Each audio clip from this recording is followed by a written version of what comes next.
بسم الله الرحمن الرحيم. مقعي أبو أحمد سمو محمد وحان كادل دونا عشركة maanta doo ilaahay yiraahdo pointers pointers marka la joogo programmingka waa qayb aad muhiim u ah pointerkana wax kale ma aha waa suggest address sidoo kale pointerka wuxuu sheegaa addresska variable kale tusaale ahaan oo kale waxaan sameynaa doo ilaahay yiraahdo integer oo variable namekii ma sameeyo waxa la egtahay tusaale ahaan oo kale 9 marka hadda kan isoo daawacdaan dhaho kala shaashado way ugu soo daawacsamoo waxa isoo daawacayaa value-ha oo samo 9 haddii aan rabo hadda meesha marka integer aan samaystay waxaan samaystay variable magaciisa la yiraahdo samo data type-kiisana uu yahay integer value-ha ku jirana uu yahay 9 haddii aan u baahdo addresska memory-ga variable-kan lagu keediyay waxaan u baahanahay inaan isticmaalo waxa la yiraahdo pointer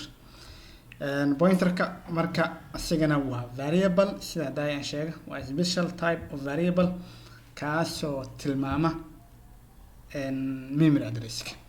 waxaa la sameynaa marka waxaad u baahanahay inaad ogaado addresska samo noociisuna uu yahay integer soma waxaan leeyahay markaas waxaan sameysanayaa integer waxaan leeyahay marka samo pointer magaca variable-kii waa samo pointer semicolon laakiin variable caadiga wuxuu uga duwan yahay waxaa raacayso asterisk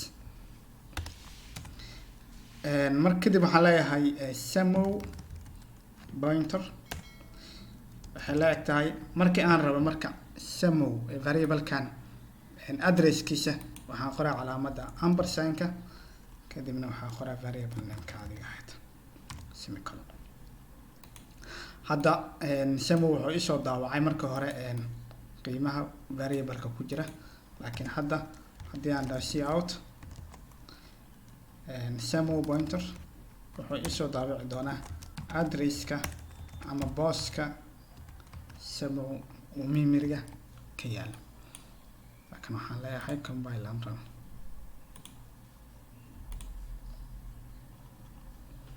waa kan qiimaha samo waa 9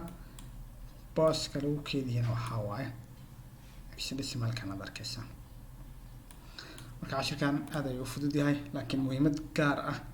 ayuu leeyahay inta cashirkan ayaan ka gaari doona waxaan leeyahay fi amaan illah